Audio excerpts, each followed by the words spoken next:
All right, good morning, everybody. My name is David Rowe. I am the Republican Policy Committee Chairman. I have the privilege of representing the 85th Legislative District in the Pennsylvania House of Representatives. That encompasses Snyder, Union, Juniata, and Mifflin counties. We're going to start off today by having the members introduce themselves. We're going to start off with our hosting member, Representative Rossi, and then Representative Ledbetter will go to you and go all the way around. If you could just let us know where you're from, your district, and your name. Good morning. I'm Representative Rossi, and I cover the 59th District here in Westmoreland County. Good morning, everyone. I'm State Representative Robert Ledbetter, representing the 109th District of Columbia County, over 300 miles away from here, so very excited to be here. Thank you. Good morning. Representative Joe DiOrsi, the 47th Legislative District, Eastern York County. Tim O'Neill, the 48th Legislative District in Washington County. Barb Gleim, the 199th District in portions of Cumberland County. Wendy Fink, District 94, Southern York County. Dave Zimmerman, represent Northeast Lancaster County and Southern Berks. Mark Anderson, the 92nd District, which is Northern York County. Save the best for last. From the 50th District, Green, in parts of Washington County, where we invite you to come home, go big, I'm State Representative Bud Cook. Thank you very much. We might also have some members jumping on and off online. If we do, we'll be sure to recognize them. For all of the members here, please just let us know if you have any questions for our testifiers as we move forward. We will also eventually be joined by Representative Eric Nelson, who is our Deputy Chair of Energy. He is running a little bit late, but will be joining us, and we'll let him introduce himself when he gets here. Those of you who are Policy Committee regulars will notice that we do have an absence, and that is our Executive Director, Dan Hagan, who is at home with his newborn daughter, so he and Ella are watching. So Dan, thank you very much for tuning in. We miss you. Hope all is well. So we are here today to talk about the issue of energy. The timing of it is perfect. We just came through a polar vortex. Things are chilly. Electricity bills have never been higher for people. And so talking about these sort of kitchen table issues is what we as the Policy Committee is going to be focusing on for the next couple of years. So I'm going to kick things off, first of all, to Representative Rossi to give us some opening remarks. Welcome. I want to thank everyone for coming today to discuss energy issues, which is currently a hot topic across the nation. While we are here to discuss business and industry, I want to touch briefly on the consumers who are very much a part of the equation and how energy costs affect them, which must be recognized. Locally, here in my district, we see those faced with high utility bill increases that they were not prepared to handle, and their income just doesn't support. For those living on retirement, having to pay utility costs that seem out of reach mean less food and money for their basic and immediate needs. I find that people who have never stepped foot in my office are now coming in for the first time asking for assistance, that they can get any help that they can. Many are already conserving, turning their heat down low, bundling up with blankets, and taking whatever measures they can to conserve due to the high costs that they have to deal with. Today, we will hear from testifiers in business and industry, as they are the people here in rural Pennsylvania who provide well-paying jobs. They are companies that work to drive economic growth and who see the need to make industry more competitive.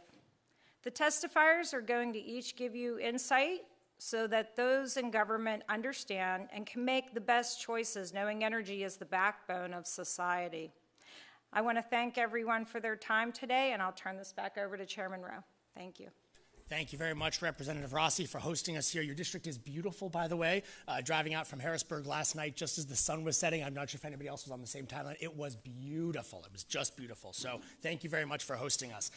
Pennsylvania, it's not a secret, is a leader in energy production. We are one of the largest energy producing states in the country, and we are also one of the largest energy producing entities globally speaking. We have the ability and the capacity to generate the type of power that would prevent us from needing to rely on any sort of international support for our energy industry. I want to highlight one really interesting article when I was going through some energy-related things, looking at where Europe is, looking at their attempts to do what the Shapiro administration is trying to do and shutting down the use of gas and other more reliable baseload fuel supplies. And if you look up just the very simple headlines, you can find articles about blackouts, about the UK government telling people to bundle up and get ready to turn your heat off. Those are the sorts of things. Here's one specifically. The energy crisis, Europe is planning for worst case scenario winter blackouts. And this is from a couple of years ago, saying that the national grid has said homes could face 3-hour power cuts if energy reserves run out. And what the scary thing is, when you talk to energy providers here in the Commonwealth, you talk to entities over at the grids, we're not far off from that. And this is the United States of America. We're the most wealthy country in the world. We have access to the most energy in the world. And yet we are looking at a place where we are going to be following the trajectory of people who have planned 3-hour blackouts. When we've had temperatures, the likes of what we had over the last couple of weeks, senior citizens in Pennsylvania who make up a significant portion of the population, they shouldn't have to turn their heat off. They shouldn't have to worry whether or not paying their heat bill is going to prevent them from being able to afford the medication they need to survive. So that's what we are here to talk about today, because recent proposals from the Shapiro administration, whether it's Reggie, and even though the governor said he was not a fan of Reggie, he still signed off on Reggie when he was Attorney General, which ultimately, for people who are unfamiliar, Reggie is just a $700 million energy tax. That's all it ultimately is at the end of the day. And as we all know, any tax ultimately gets passed on to the consumers. We are the ones, when we pay those utility bills, we are paying for those taxes. The governor says, well, maybe we'll do some other things. We'll talk about PACER or PRESS, whether it's PACER, which is basically a $500 million energy tax, give or take, or we're talking about his attempts to alter the energy portfolio. At the end of the day, the end result is we're losing reliability and we're losing affordability. That's demonstrated by polling that shows that 80% of Pennsylvanians have self-identified that their utility bills have risen over the last year. 80% of Pennsylvanians are seeing their utility rates go up. And yet the Shapiro administration is going full steam ahead, pursuing policies that will further destabilize the grid. So we're looking at the policy hearings over the energy issues the next couple of weeks. We're going to be looking at everything from reliability of energy sources. We're going to be looking at the impacts of the regulatory environment on the industries. We're going to be looking at what things the state's doing that is discouraging investment. And obviously, the instability of issues like Reggie, PACER, PRESS, those other things that give potential investors pause before coming here, those are the things that we need to be looking at and with some intense scrutiny. Our goal is going to be to find those common sense market-driven solutions that are going to give us the ability to make sure every Pennsylvanian has the ability to access affordable and reliable energy. So I want to thank our testifiers for being here today. For our testifiers, we're going to give you 3 to 5 minutes to speak, to testify, to share with us. We're not going to gavel you down if you want to keep it there because in the 3 to 5 minute range, because we definitely want to have time for questions. I know members are going to want to pick your brains a little bit as the subject matter experts. So I'm going to introduce our testifiers today. First of all, we do have Mr. Michael Rossi of Westmoreland Mechanical Testing and Research, who is a very close friend, I believe, of Representative Rossi.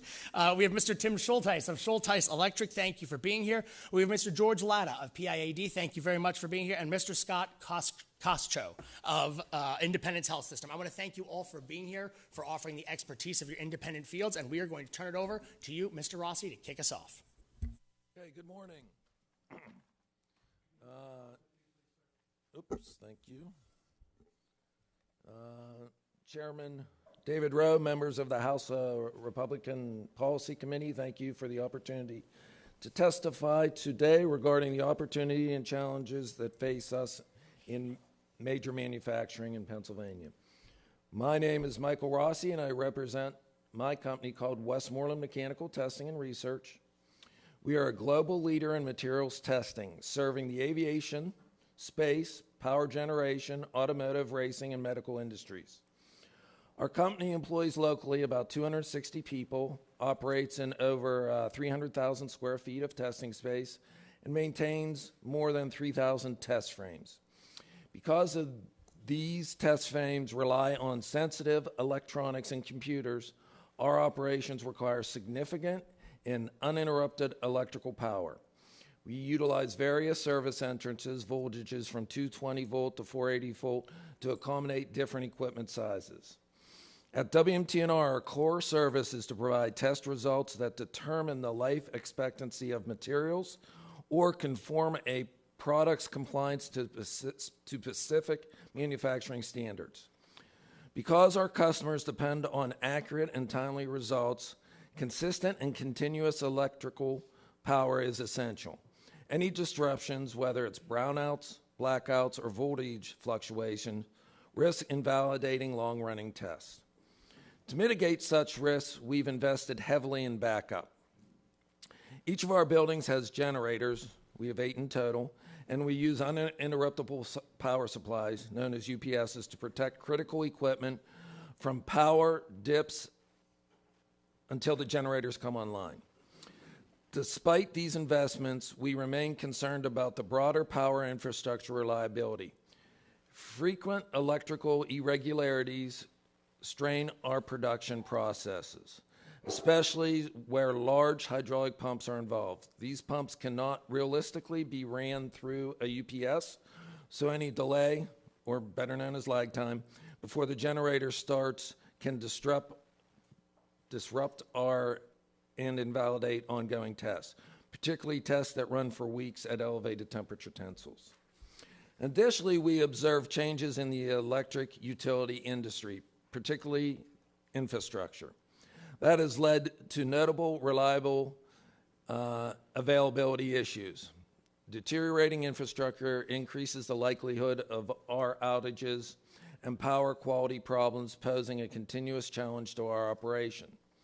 To provide some context, we currently experience power issues on a monthly basis that require our generators to activate. In some locations, these issues are more frequent.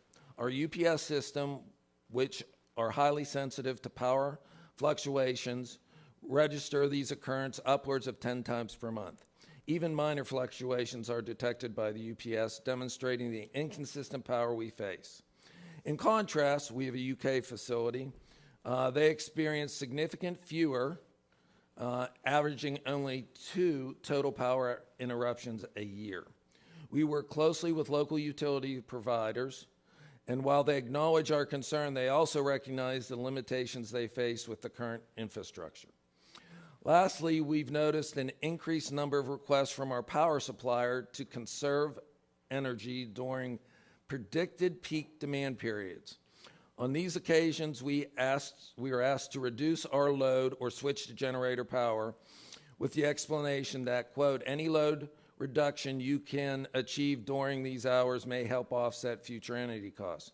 While we understand this rationale, this approach makes it challenging for us to run a business effectively. In the past, infrastructure was better equipped to handle situations without requiring customer intervention.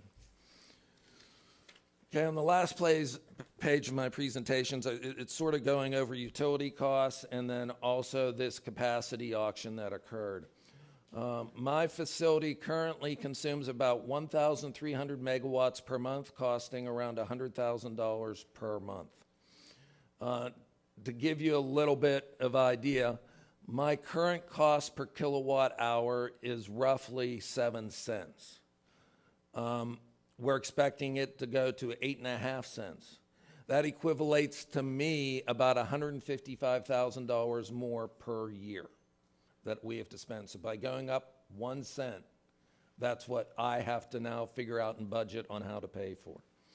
To manage these expenses, we currently use a third-party agent to source our power as part of a larger group, helping reduce our overall kilowatt hour. We also enter into multiple year agreements to maintain price stability. However, because electricity is effectively a commodity, rates can fluctuate and must continuously reassess our contracts to ensure the best possible price. What's most concerning is the projected increase as shown below that my company is going to experience starting June of 2025. So I included in my packet two charts. The first of all is this PJM's capacity auction that occurred earlier. And this information I worked with our energy provider. And it's indicating, and if you see the chart, there's red and blue lines. Where we sit today is we're the red line. Some of you mentioned you're from Philly area or the middle of the state. You would be different colored lines, okay? What I currently pay now for transmission costs is $28.92 per megawatt day. After this auction occurred, my rate went from $28.92 to $269.92. It's almost a 9 times higher price than what we're currently paying. The interesting things are and if you look at this paperwork, there's a capacity tag in KW. In yellow, it says 6,654. That's how we're judged. That's what's been determined, what I use. And once again, here's the interesting side. My capacity tag is based on how we use electric for the 5 hottest hours of the 5 hottest days of the year. That's how I'm judged. That's how we're judged. That's how companies are judged. So equivalently, for me, what this means dollars and cents is currently with my current rate of $28.92, my transmission costs are $70,000 a year. So I get that on a monthly bill by my utility. That will change from $6,000 a month in June to $48,000 a month. So for me, it's an 833% increase, or my new budget goes from $70,000 to $655,000 a year. So that's a lot to make up for. Now, why is this happening? I'm not the expert in this. Maybe the guy next to me will have a little bit more information. But certainly they've taken the power grid and also have taken the power generators offline, put them into retirement. That's less people generating the power. Also, with the added peak increase that they're expecting from Bitcoin miners, data centers, those types of things, that all is taxing the system. So we're trying to find solutions to this. So there was one solution that was recommended, and that's called demand response. So if you're familiar with it, if you're not, demand response basically is an initiative where they will pay you to go off the grid. You'll be alerted during those significant times. So for example, you mentioned the cold weather. We were notified a couple of times to go off the grid. We chose not to do it because of the same reasons. Why would we do that? We have to curtail operations, and that means we're getting no heat in our facilities. Unfortunately, when we looked into it further, out of our 8 generators, only 1 qualifies. So we could only use one of our generators to do this. We would get remunerated for doing it, but not enough to justify it. So we have to go back and we're trying to figure out what we can do with our current infrastructure as a company to see if we can get more generators to qualify. It doesn't look likely, and that's because of the regulations in place for the generators to meet these requirements. The only other solution is to curtail during those hours that they say on those 5 hottest days, which they analyze and they come back with a new capacity tag. So I'm already past what has occurred. I got to live with this capacity tag. And then sometime later in the year, they'll adjust it, and then that will be going forward for me for the next year. So I'm looking for understanding what can be done, all those different types of things. Infrastructure is important to us because we need good power, reliable power. This transmission cost is going to hurt everybody in business significantly. In conclusion, reliable and affordable electricity is critical to our business. We appreciate your attention to these issues and look forward to working with you in the future. Thank you for your time, and I'm happy to answer any questions. Thank you, Mr. Rossi. Mr. Schultes.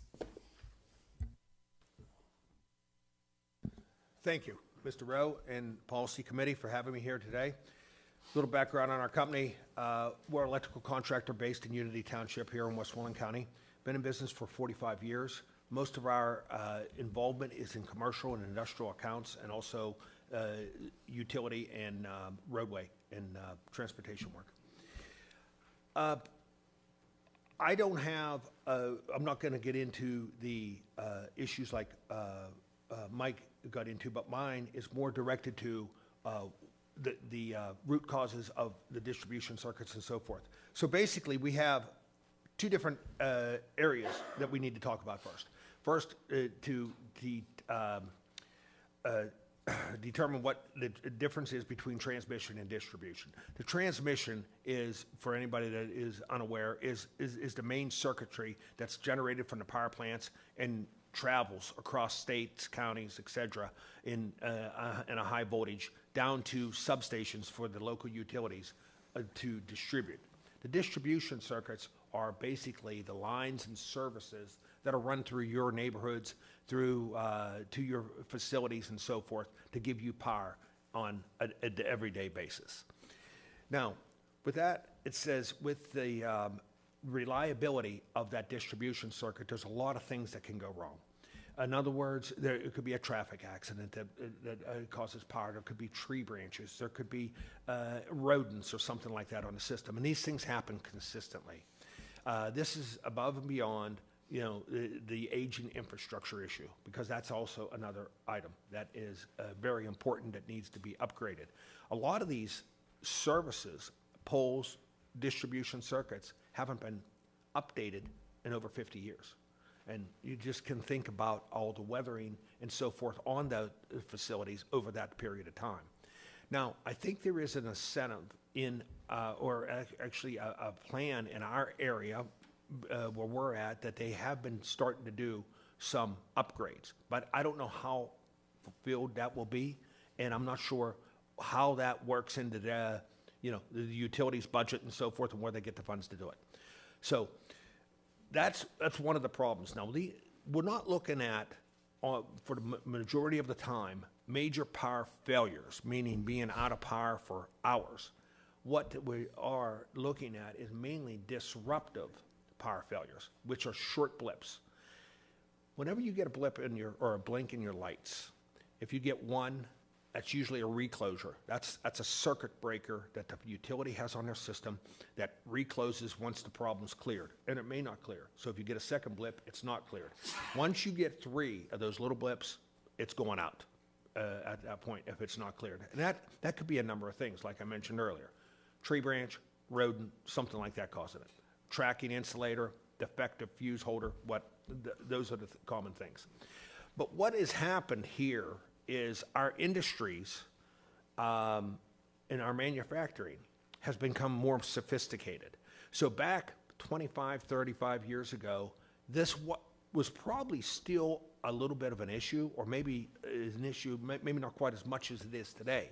But what happened is we were all electromechanical on the relays and circuits. So it went down, it came right back up, and you never missed a beat, and nobody ever noticed. Now, if you lose any little bit of power just for a second, because you've got to figure, in an electrical sine wave, you do a complete loop in 1 second. So if that sine wave's broke, that's whenever you see your blip, that's when your machinery goes down, your programming, you've got to start your operation all over. That's the problem at hand for these industrials, that they need to have this equipment up and running because they got to start the process all over. Reprogram the machine, start maybe the test, maybe the machining operation, what casting operation, whatever they're doing. And that's the critical thing at hand. Now, I don't know how you solve this for sure.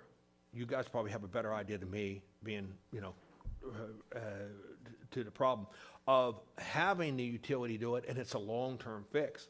What you may want to consider is trying to reduce or mitigate these problems of potential grants available for the industrials to maybe buy some of this equipment that's suitable, like Mike mentioned about his generators not being qualified or, you know, rated to go offline and be used effectively.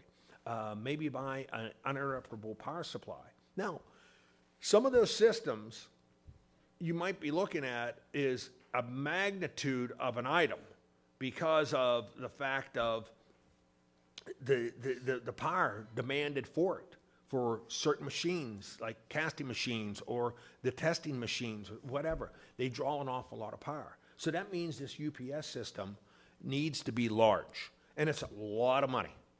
And they have to, these manufacturers have to spend an awful lot of money in order to maintain the reliability of their operation during these little blips. So I'm thinking that perhaps maybe a grant would cause for these folks would be a big benefit. Now, this just doesn't only affect the manufacturers. And we have one of our colleagues from a local township here in the audience, and he can attest to that as well. And I'm going to say, even with the traffic signals, if your traffic signals lose their power, they go into a default. So somebody has to come out and manually reset them. So these need to be built with these uninterruptible power supplies as well to hold while you have those blips and those causes. That's just another cause. I mean, another problem, you know, because you could have a traffic accident and, you know, anything of that nature whenever you're approaching those types of things. So my main item is, I think to solve this for the industrials, I can't really foresee a big movement in short order for getting the distribution circuits to the reliability of what they need to be in the near future. I mean, this takes many years and times, budgets, commitments, etc. I think that if there could be some kind of grant program for these folks, I think that would be a benefit to help them out. Thank you. Thank you very much, Mr. Schulteis. I want to mention we have been joined by Representatives DeVanzo and Nelson. Thank you very much, gentlemen. Mr. Latta. I should be okay with, I got a pretty big mouth, so. All right. Personally, I'd like to thank Representative Nelson, Representative Rossi, and Nancy Nilsson for inviting me to this hearing. As I sit here today and listen to the other business owners here, this is going to come full circle, okay? What is PAD Precision Casting Corporation? PAD Precision Casting Corporation is a non-ferrous permanent mold foundry that pours liquid molten copper by hand.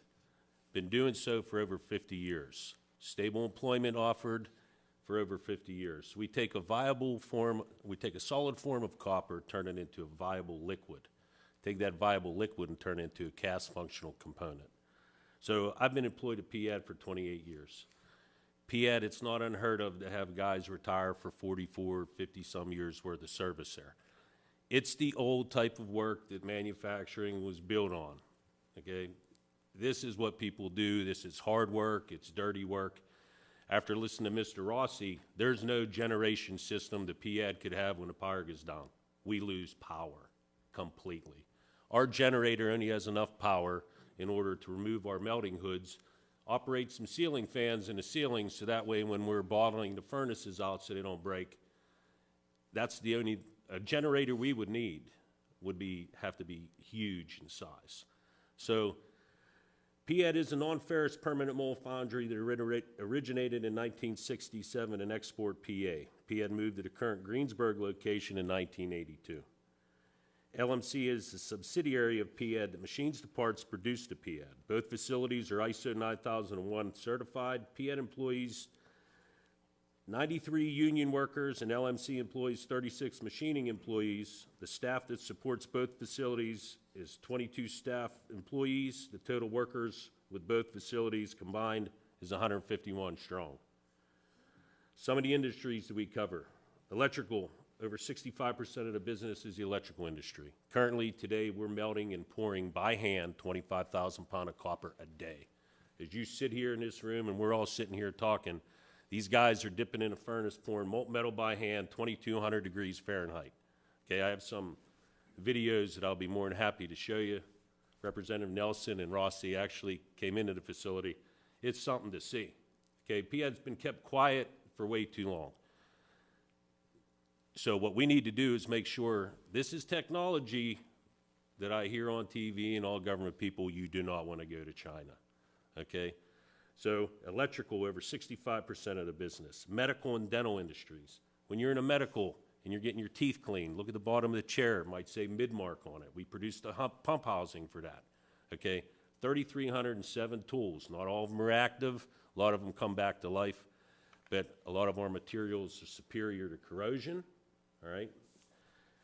Fabricating metal products, manufacturing industries, we support industries and commercial industries, transportation equipment, measuring and analyzing equipment. PED is a job shop that currently has 3,307 tools. PED and LMC are small business that face many challenges with the rising energy cost. PED's energy cost is very expensive due to the foundry operation, the amount of electricity required to operate the foundry. A solid form of metal is turned into a viable liquid, and 65% of the business is geared towards producing parts for the electrical industry that require the viable liquid copper to produce said parts. Both facilities' costs for electrical are in line with Mr. Rossi's cost. PED's other costs have also been on a steady incline, and all the costs that have increased are needed to operate both facilities. So anywhere from our workers' comp insurance, because PED's a foundry, you pour molten metal. That's a high-risk workplace. It's not what comp that anybody has in office staff. Very dangerous job. Things go on there every day, and the amount of work performed, and we keep our injuries down very well. We have a very good safety committee, but it's very dangerous. It's very hard work. In the summertime, take 24 furnaces times 2,300 degrees, put them in a room. It's 90 degrees outside. It's extremely hot in there. The guys work hard. The infrastructure bill should benefit our small company, and other work needed in the bill should be directed our way in the event we could support the needed parts required. PED and LMC were also, during the pandemic, deemed essential to the importance of the product that is produced and was needed to get through the pandemic. And all of our costs required in PPE, production supplies, have been on a steady incline. PED's 4 biggest electrical customers, Siemens Electric, Snyder Electric, Eaton Electric, and ABB, have all visited PED and stated they are in a rush for the infrastructure money, but constantly ask for price reductions, which is crippling our small company, and we have no leverage regarding the government bill. A task force needs to be put in place to monitor the big companies mentioned that make sure the bill benefits the small business in the USA, and no big bonuses are handed out to top executives when the government bill should benefit the USA manufacturing workers. PED also has 297 other customers. It produces for that are responsible for benefiting from the bill also. So what they're doing to PED right now is they're trying to cripple our small company, okay? They all come in and they sit there. We get 15% increase NX tooling to build molds. Just like Mr. Rossi had stated, the kilowatt cents per hour, and we do have a third party, same as him, straight in line with that. Non-negotiable. We have a blend and extend it. I don't know if they offered that to you, that we're seeing where it goes. Blend and extend is, so you don't get caught in a balloon payment, see if you get a better rate. So PED, actually, to show you how dynamic the company is, when Puerto Rico got hit with a hurricane, they were flying parts out of Latrobe Airport, Army Corps engineers, underground ground elbows we made out of copper, just to keep that going. So this technology that lies right down the road here, 15, 20 minutes, you better make sure it don't go to China, okay? I've had information brought to me from a machine maker, because I need new casting machines. We're trying to invest in our business. He said, do not let them people in the doors of your facility. He said, because they're going to try to take his technology. So it's something to see. Also, the challenges that we face with, we've been steady employment provided for over 50 years. This is just to keep you in perspective. In 2022, just at our machine shop alone, we hired 8 people, needed more. In 2023, 2. Last year, 16 hired in our machine shop. So 16, 8, 24, 25, 26 people in our machine shop tried to tailor with the local schools, okay? They have machine operators. They do that in VOTEC. Personally called the principals at the school, said, listen, we got a machine shop right down the road. Offer good, steady employment. Goes by the wayside. Back in 2018, I toured 6-7 busloads of people from guidance counselors, all schools, Hempfield, Greensburg, all within the surrounding area, because there was a big push back then to get people more involved in manufacturing, okay? So toured them all through the plant, said, listen, if you got an individual that's not going to go to school, because not everybody's college oriented, right? People may, you get me a kid that plays football, it's a little bit rough around the edges, he'll do us some due diligence, we'll make a foundry worker out of him, and he gets good, stable employment. Well, COVID hits, that goes by the wayside. So it all goes null and void. If we do not keep up with this type of work here, we're going to be in trouble, okay? The whole world will be in trouble. Do not let this power, these guys that worked here started in '67. I started in '97. I come from the foundry floor. They taught me the trades, okay? I welcome anybody from the top government officials to come visit PAD. You want to see something dynamic, okay? So these people taught this trade. It's a need-to-know business, and casting and pouring in the mold should be a skilled trade. I also tried to get that done at one time to give us a little more leverage, because you just don't pour the metal into the mold. There's a lot of proprietary information, a lot of engineering that gets done, a lot of process information. Copper's very dynamic to the environment. The copper wire that runs through everybody's home here is nowhere near as pure as what we pour. We're pouring 99.99% pure copper. So there's a tending element to it, so when it gets to the machine house, it don't have any porosity in it. Those parts also go to Erie, Pennsylvania to get silver plated, which enhances the conductivity of that copper. So Mr. Schulteis here has also mentioned about switch gears and different things. So if you look at a low voltage switch gear, you have a medium voltage, you have a high voltage, and you have a low voltage. That's used to distribute the power evenly between. So I'm watching videos on it the other night, just because President Trump mentioned about $500 billion data centers to be made down in Texas. Well, Siemens is one of my big customers, seeing how this is going to benefit us. So I start watching videos as they start taking apart that low voltage switchgear, pulling apart. There's mold 3259 at PA. There's mold 3260. They're actually calling us, this is just something, they said, hey, you got to run this part 2739 or we're going to shut down all Charlotte, North Carolina, because they need it for the power grid, okay? We employ veterans. Veterans do very well there. That type of work kind of resonates to them from being on a battlefield, because our head of purchasing and manufacturing, he made the statement, walking out on our foundry floor is like being on an aircraft carrier. I'm sure Mr. Nelson could say there's a lot that goes on in there. The guys look like they're walking on water. So PAD alone, we hired 11 in 2022.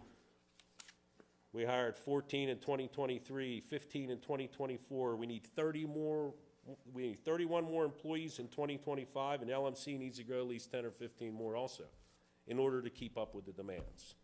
But everything I'm hearing from these big businesses, they're all coming in here, they've got their hands out, and they all want that infrastructure money. So when I have to negotiate contracts or not negotiate contracts, try to get a minuscule price increase, because our fabrication costs aren't outlandish. That's the only thing we can gain on. Your metal cost is a pass-through, your machining's a pass-through. So when we try to get a 6% increase on a $20 or $30 copper casting, which is not even priced correctly, they try to cut your throat. But I said, who's going to dispute when you hand your bill over, Schneider Electric, Siemens, who's going to dispute that with the government? Is somebody just going to put the pen to it and sign it? Because that's not right. We have to take that 6% increase we have to fight for, try to manage around a 15% electrical increase, 15% NX tolling, along with health care, and then along with raises for the employees. So, I'm here to help, to do whatever I need to do. I'll speak to anybody. So I just want to recognize what goes on down the road here from here. These people, make parts for the everyday need, and it needs recognized. And also, this is technology. You do not want to go anywhere. So the last thing I'm going to say, because I'm probably over my time limit, but we get involved with the Pittsburgh Technology Council.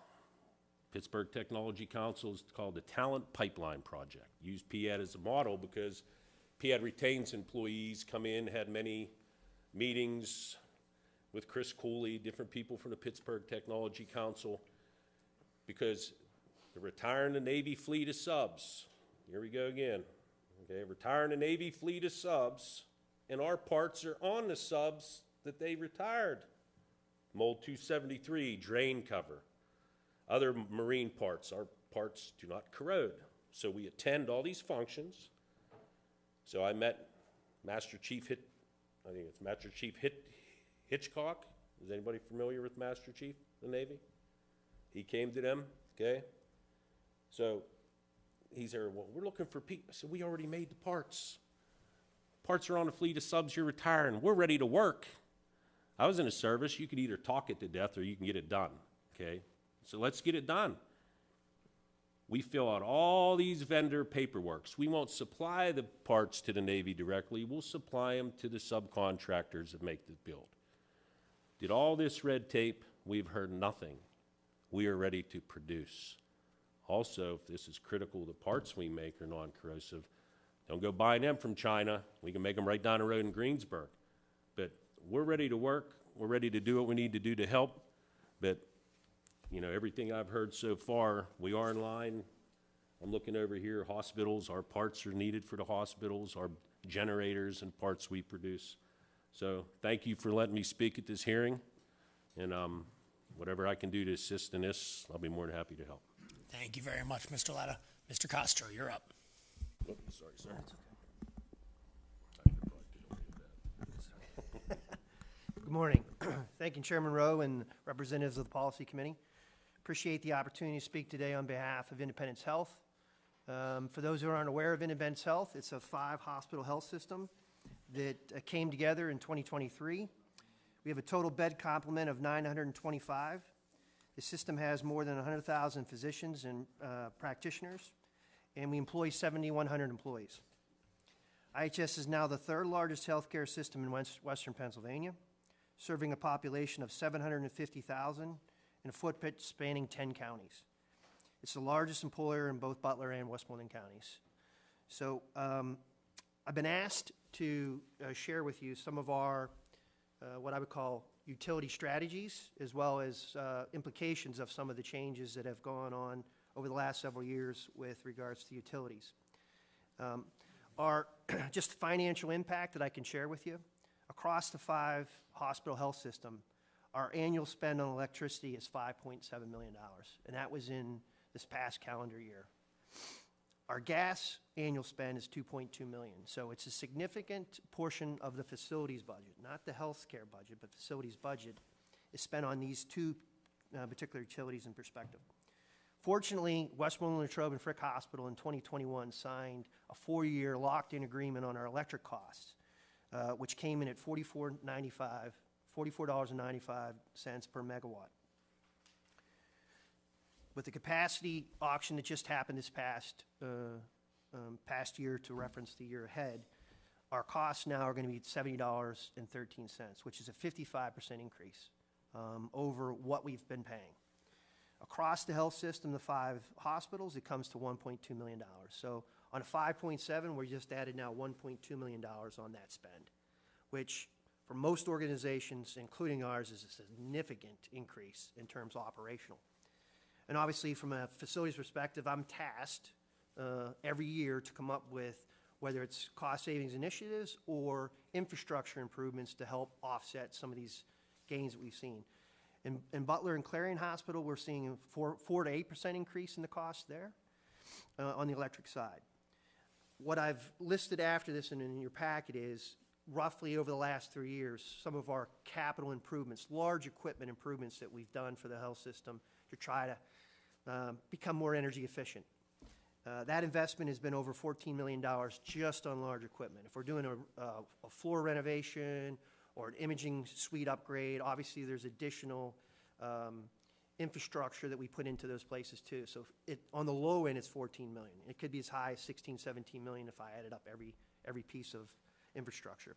But this goes into cooling towers, OR HVAC systems, elevator upgrades to become more efficient, boiler upgrades, emergency generators, as was mentioned earlier down there. We have been limited to, and we participate in demand response, and I'll talk about that in a few minutes as well. But we, as an organization, have committed, our senior leadership team is committed to providing infrastructure upgrades as well as patient care activities that go on. But it has become a challenge. To offset from a design perspective, organization, and particularly facilities department, is building automation upgrades that Tim had referenced before. We typically, in a lot of our older buildings, because our buildings have been around for many years, we have pneumatic controls. Pneumatic controls, as Tim has mentioned, in the past, you probably wouldn't see this quick blip like you have now with all the IT infrastructure and technologies put into a patient room and our imaging suites. So on one end, we're improving in terms of the ability to do setbacks and things with automating our equipment, but we're also moving into where every little blip now causes interruptions in our operations. The advantages of doing some of this upgrades, obviously you can do night setbacks and things like that. So in times when people are not in the building, in non-patient care areas, we can cool the temperature down, similar to what people do in their own home at nighttime. To reduce expense, to lower costs, we've done that. We've also done LED lighting upgrades throughout any project. We're looking to do those kind of things. And obviously occupancy sensors. When you leave a room, like at home, your kids, they don't turn the lights off. Same thing now in all of our exam rooms and such. We're putting occupancy sensors in, so when there's no activity going on, the lights shut off. Small things, but over a 5-hospital health system has obviously helped reduce our expenses. Some energy initiatives that we've undertaken is basically communication to our employees with regards to the cost. For example, if somebody runs a heater in their office, the impact of that is, essentially $35 a month, and if we have over 100 some heaters running at the same time, just awareness to folks that there is a cost to doing this type of homes. One of the initiatives we've done across the health system, and we're going to incorporate it across all 5 hospitals, is Watts Off Wednesday, just an awareness way, where we pick a Wednesday every week to let folks know, hey, if you're in your room, you don't need all 3 lights on, turn them down. In some of those areas, in terms of just bringing awareness to the increased costs that we've been experiencing with our utilities. Demand response, as Mike had mentioned before, we do participate in demand response. We've been participating for well over 10 years. What we do to do it is, at one point, you were allowed to run your generators. Our generators, as Tim had mentioned, do not qualify now as well. So we have to look at areas that patient care is not going on and looking to dial back, whether it's the heat at that time or the air conditioning at time, because it does, unfortunately, have a direct impact on the following year's cost for us. As he mentioned, it's the 5 hottest hours of the 5 hottest days. But we do participate and have been relatively successful over the years in trying to reduce that capacity piece. And obviously from enhanced preventative maintenance, we've really ramped up being in front of things with our equipment versus waiting till issues break down. In some cases where we might have been looking at an HVAC unit maybe once every 6 months, now we're looking at them once every 3 months, just so we can stay on top of these things, because energy has a significant impact on us, as you can see from a budgetary perspective. So my perspective is I actually came today to learn, to see where the Commonwealth is going in terms of opportunity, because all of our contracts, both gas and electric, are coming due at the end of this calendar year, December. So with some foresight, I might be able to try to get ahead of the game in terms of planning and trying to understand where the expense is going to, and where we're heading to for the next calendar year. So obviously, I appreciate giving you the opportunity to speak and talk about some of the challenges that we've experienced. And as Tim has mentioned, we've had pockets in our infrastructure, particularly in the Latrobe market and down the Butler market, where we've had challenges with the grid in terms of maintaining. We've had, particularly in the summer, multiple episodes when our generators are kicking on, and it interrupts care, because if you have somebody up in the ORs, having a surgery done or having some particular procedure done, there's that blip that occurs, and we're getting phone calls down in the facilities, hey, what's going on? So any improvements to the infrastructure would be a great benefit from a healthcare perspective, because we do have emergency generators, but only critical items are on that emergency generator. It does not cover the entire building. So once again, appreciate the opportunity to speak in front of you, and thank you for giving me a few minutes to talk about our utility challenges. So thank you. Thank you very much, Mr. Castro. We're going to go ahead and turn it over to members for questions. Gentlemen, members might ask you a question directly or might ask the panel at large. You are not obligated to all answer any question, but we're here to hear from you guys, so happy to hear anything you'd like to pitch in on. We're going to start off with Whip O'Neill. Yeah, thank you, Mr. Chairman. And thank you, gentlemen, for really highlighting your specific issues and challenges when it comes to not only reliability, but also the vastly increasing costs that we're seeing across the energy market. You know, Governor Shapiro just recently acknowledged that this is an issue. He did it through a lawsuit to PJM. I disagree with that approach, certainly, but it is good to see that the governor is at least acknowledging that this problem exists. You know, my questions, and I have two questions. My assumption is, Mr. Schulteis, you're going to be the most qualified to answer the two questions. One of them is specific, and one of them is more general. And I'll start with the specific one.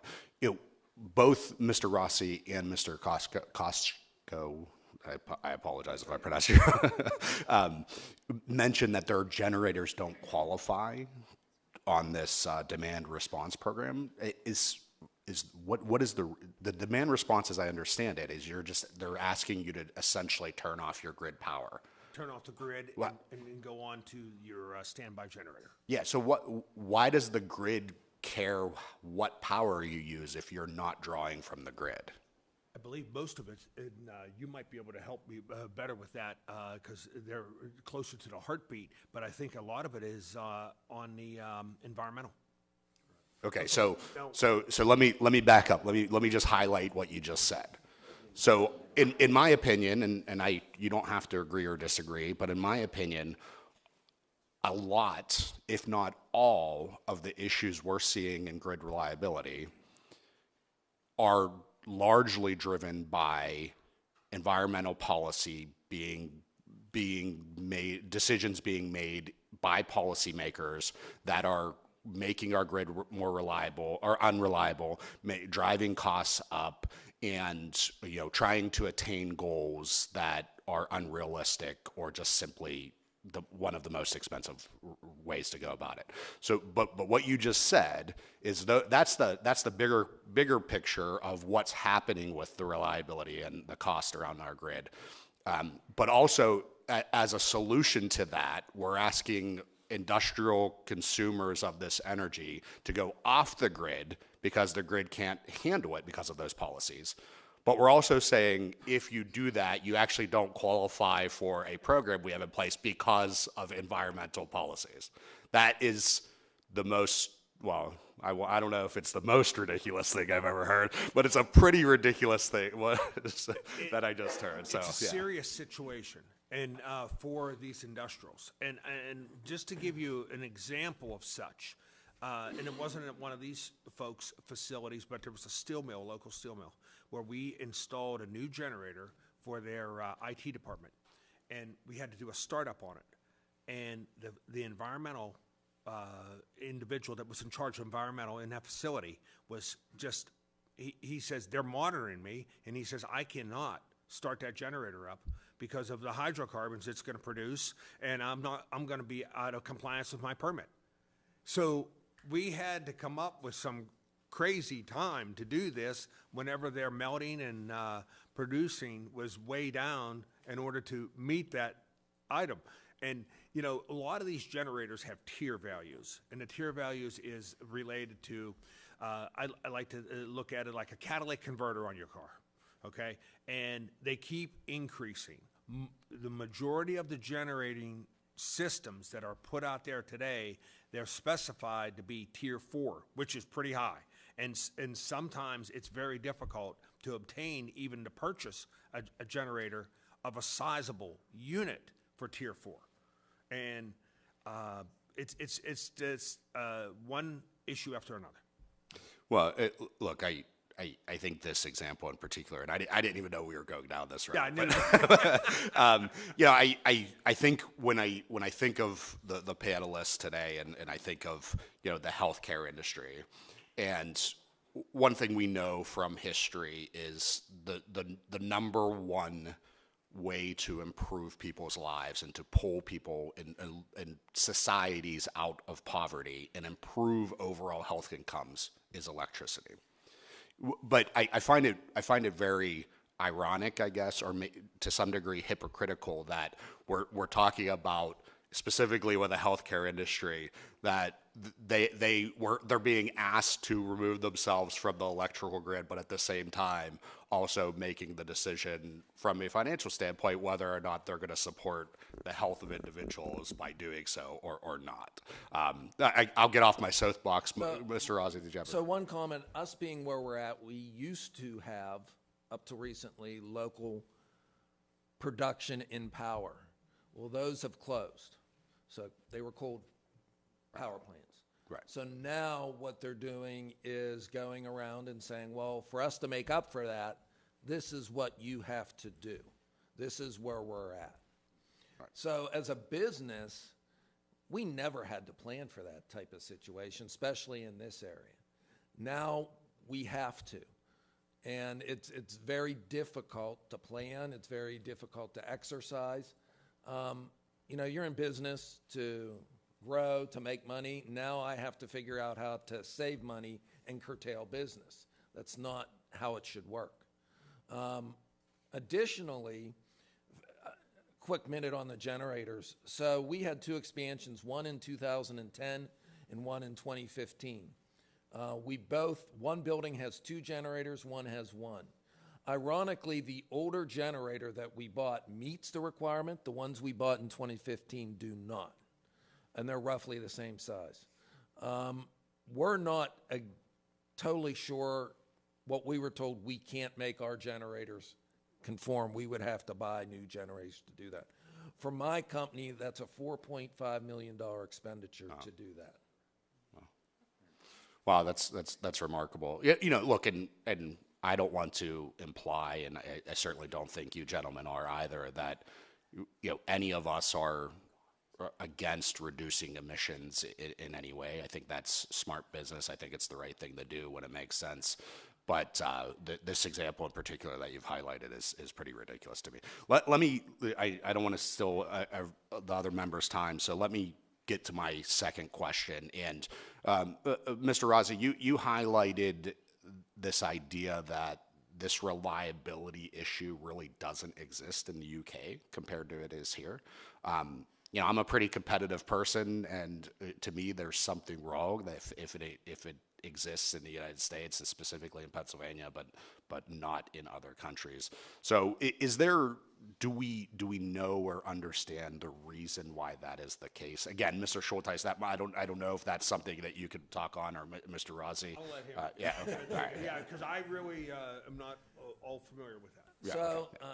Certainly, as I indicated a little bit before, and I know David mentioned it, the Latrobe area is a rural area, so you have a lot more infrastructure to get power to us. Sure.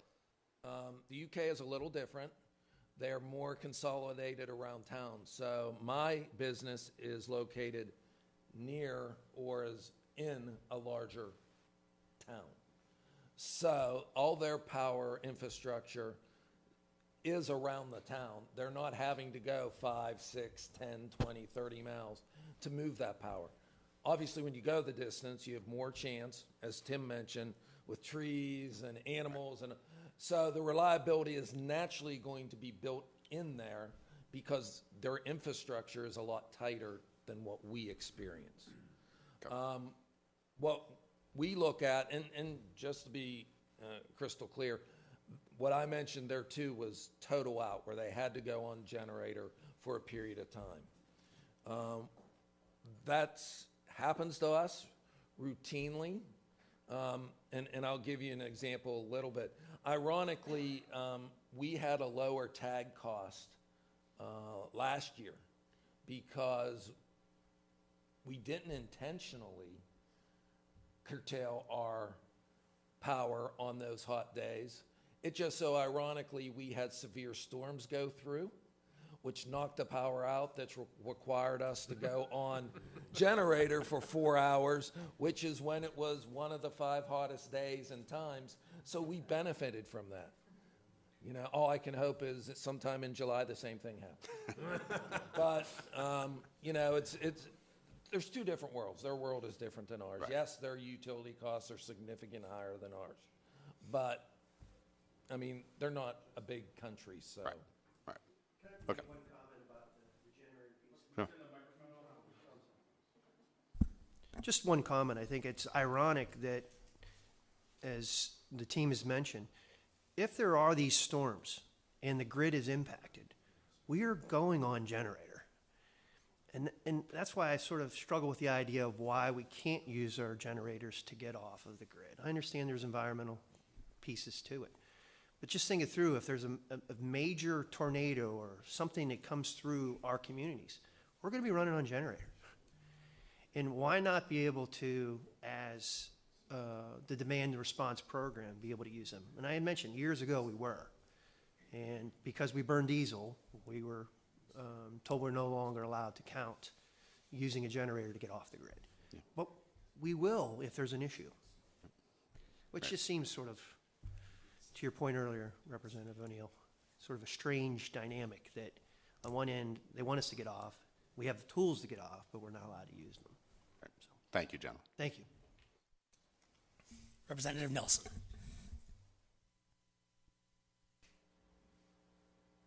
Thank you, Mr. Chair. Fantastic testimony.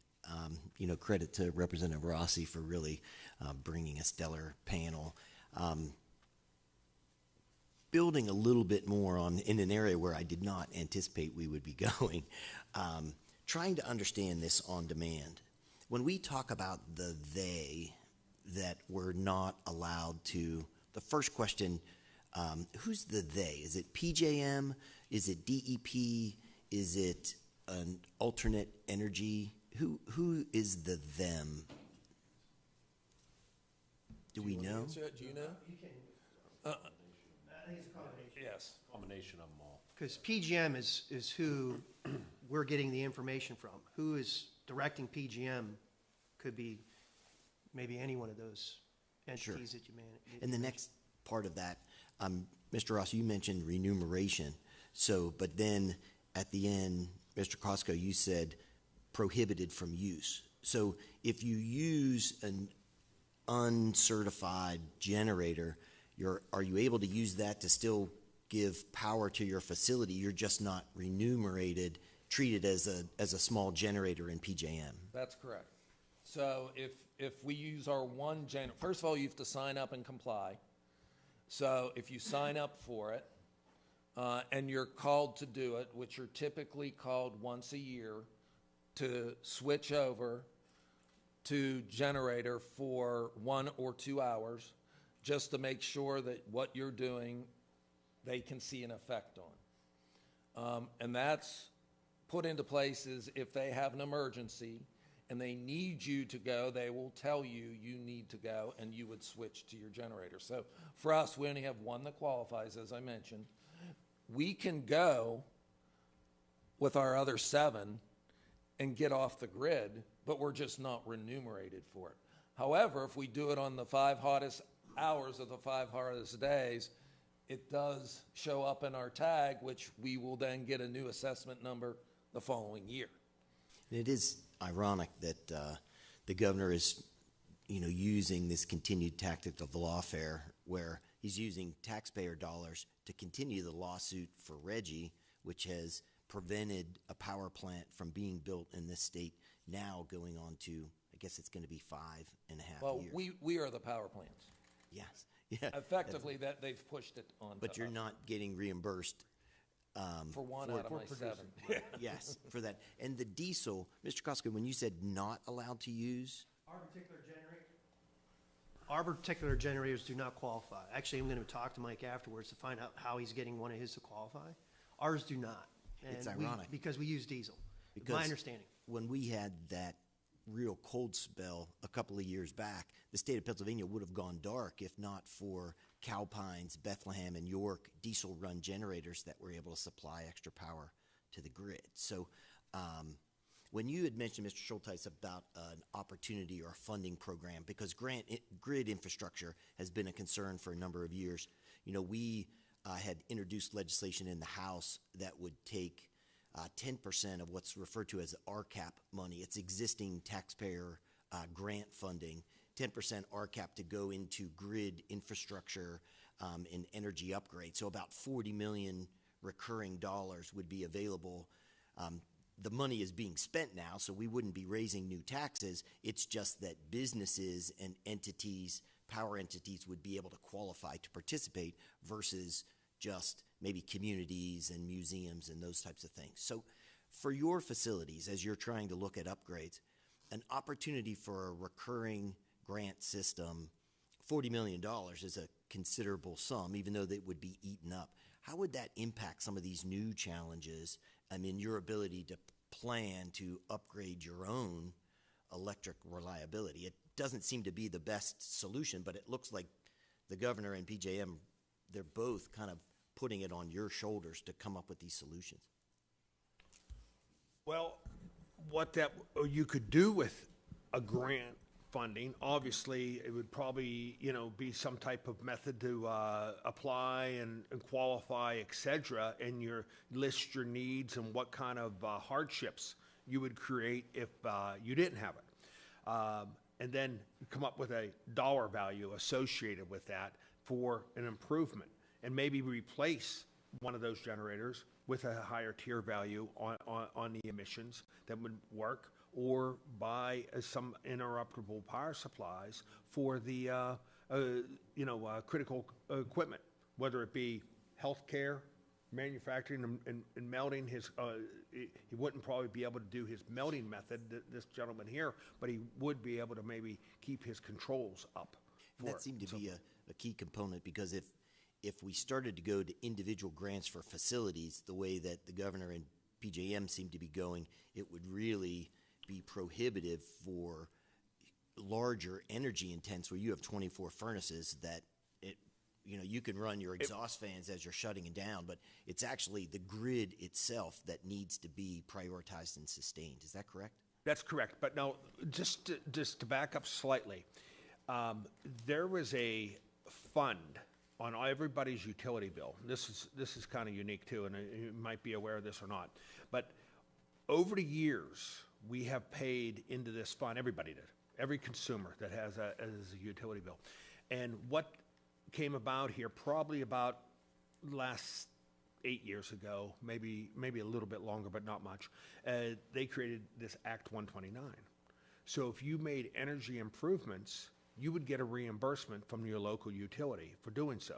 For in other words, if you took out all of your inefficient lighting and replaced it with new, and you showed the difference in kilowatt hour usage, they gave you a reimbursement for that, the utility. So basically, they took your money in this fund and gave it back to you and made it look good, But the thing is, that could be something, I don't know where that actually stands or what goes on, but that could be a potential. I don't even know how it's funded right now, because there's not a whole lot of Act 129 projects that I'm aware of right now going on, like it did on the early stages of the implementation of LED lighting. Now that's just, but here's what's crazy with that. The LED lighting doesn't even make a blip on a computer screen, in realistic terms. You need power distribution energy efficiency to reduce your kilowatt hour usage, not LED lighting. But it all sounds good, it's low-hanging fruit, and it all worked out well for the consumer. So, I'd like to elaborate a little bit on a generator system that was mentioned. Like Mr. Rossi had mentioned, our power is based on our bill when we do the meltdown every beginning of the week. The very last shift at PAD, if we work 6 days, it'd be a Saturday. We have to take the furnaces down to 700 degrees Celsius to freeze up the material in them so it doesn't bust the interior crucible inside the furnace. So then Sunday night is when our midnight shift comes in, and that's when we do the meltdown process. So when they crank all the furnaces up on the floor, I forgot to mention about our induction melting units. We have 3 melting units that melt metal. So we have 24 holding tanks, we have 3 units. There's enough power in one of them units to fire a city block. And we have 3 of them. That's the amount of power going through there. So if The grid goes down and the power goes down, we're done. Our generator system is a gas-powered V8 engine outside just to operate some emergency lighting. So for us to get some type of generation system in place, maybe we could run our finishing department, but foundry-wise, the amount of power needed to operate, you know, if the power goes down for long, and then we're done, we're not producing parts that enhance the industry, all right? Can't get a break from cost for it.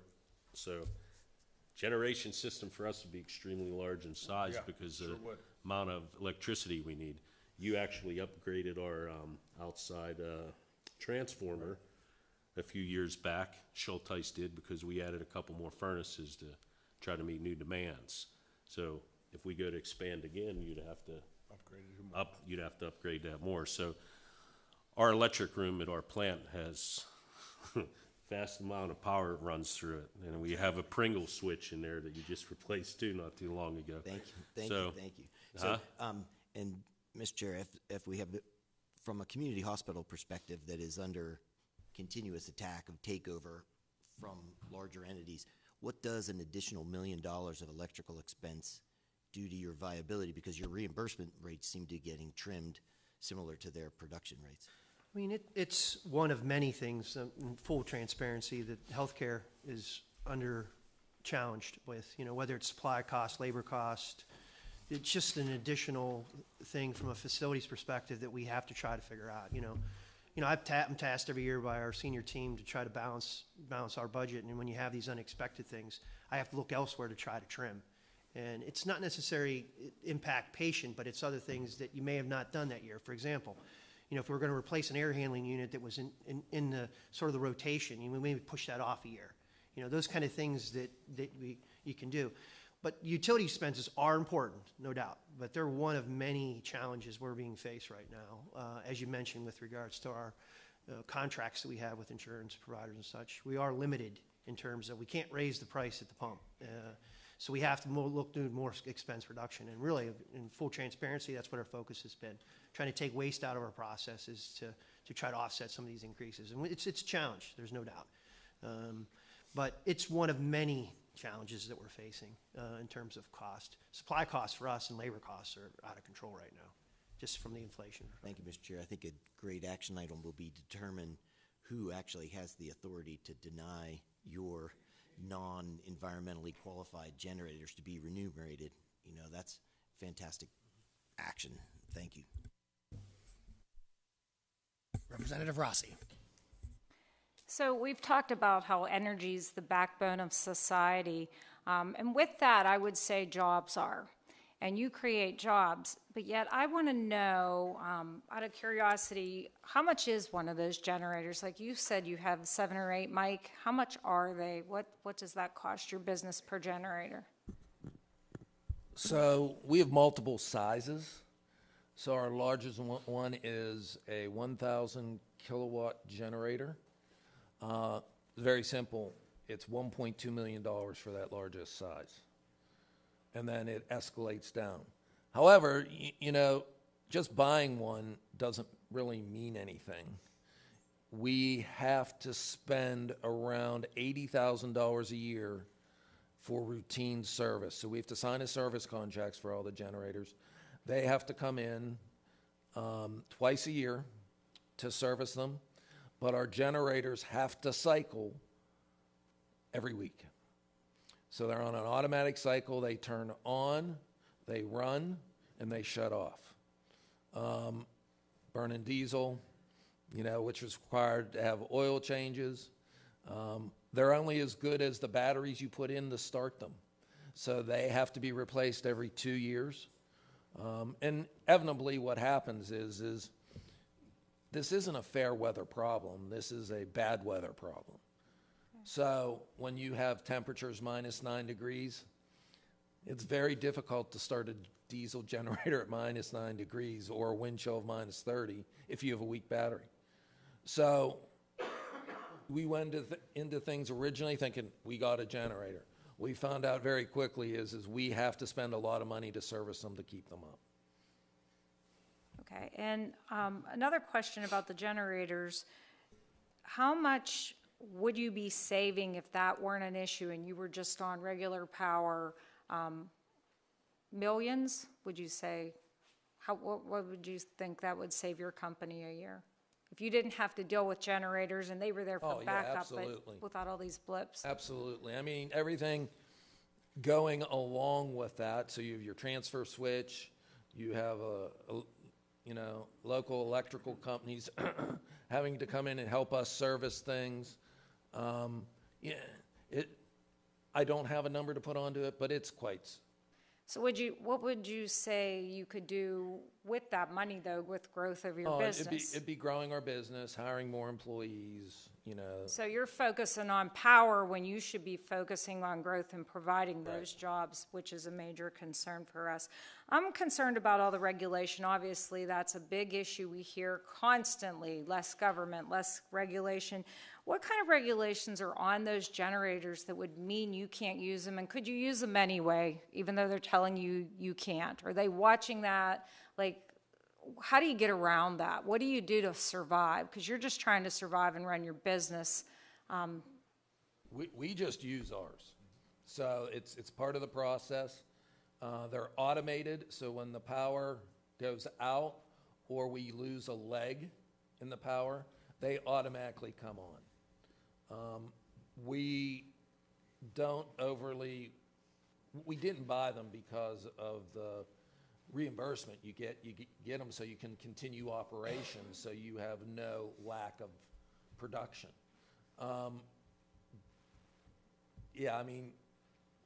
The first we heard about this was a couple months ago. We did qualify. We have done it similarly for the past 8 years. Now we don't, and it's basically because it's a diesel generator. They want you to go to natural gas or something along that line. One topic that we didn't really go over is the uninterruptible power supply. So if you guys don't know what that is basically you have a battery bank that's between your power coming in and your generator that's hooked up to your service. There's some different types. Mine is truly uninterruptible. So the power comes in from my distributor through these UPSs, and then it gets distributed to the rest of the company, okay? It's very costly there. So, for example, I just had to generate a purchase order for $38,000 to replace batteries that we have to replace every 18 months. So, and that's just to ensure that these fluctuations that Tim was mentioning don't affect our computers, our electronics. As the other people mentioned, we have equipment that you just can't physically put on. UPS or technically generator, depending on their size, because it just draws too much. The other thing I think that hasn't been mentioned here is and Tim might be able to explain a little bit better, but we're not billed by how the meter spins. We're billed by peak demand on an average 15-minute cycle, okay? So, and then there's non-peak hours of operation. So, for example, I have some equipment that has some very large hydraulic pumps, 130 horsepower. So when you hit that button, it's sometimes a drag on the system. We put in VFDs, which is variable speed drives, that ramp that up. But typically, we would only start those after 11 p.m. and before 7 a.m. in the morning. And on weekends, I think it's after 3 o'clock. That's when the bulk of the electricity isn't being used, that you can draw, that the power company is very happy and understanding that you do that so it doesn't tax their system. Once again, we're in a position where, part of running the business now is being a power creator, distributor, and trying to figure out how to conserve to meet things. And it's just a difficult place to be. And George, I had a question for you. When I toured the company, I was concerned if the power went out at the wrong time, it could cost you one of your major machines. Could you talk about that? Well, basically, when the power goes out, it just goes out. It's black. The only thing that you can see within the facility, even in the foundry, is just a glow of molten metal. So when it goes out, it goes dead. Then our generator, like I said, is only a small V8 just to operate some safety ceiling fans to get some air, it just goes dark. So alarms start going off, and we're in the dark, basically. There's no way around it. I mean, that's just the way it is. We make sure, everybody got headlamps. They go around, make sure, they shut off some alarms for the melting units. So we just go dark. We just don't have anything other than safety ceiling fans that we put in place to, and you got to make sure that you had enough power to get the melting unit hood off of the melt, because if you didn't do that, then the induction unit will blow up. So then you got a bomb, because you take, it's copper tubing, it runs through there with water. So you go ahead and overheat that, and it blows up, and any moisture with molten metal becomes a bomb. So it's very dangerous. The guys on the floor are a little rough around the edges. They all hoot and holler and scream. They think it's funny, We handle it, But do you have a loss? Like, if the power goes out, does it affect your product, and how much is your loss? Well, because you're making the copper, and I actually so don't know. much. You got to figure how many stations will be running. Power goes out. If it's out an hour, how many parts are produced in per hour per each station in accordance with the fabrication costs for each part. And then everybody has to go to the muster point. They just got to go there and wait. And then there's been many instances that years ago when I was on second shift, the power went out. Somebody hit a telephone pole probably down on Route 30.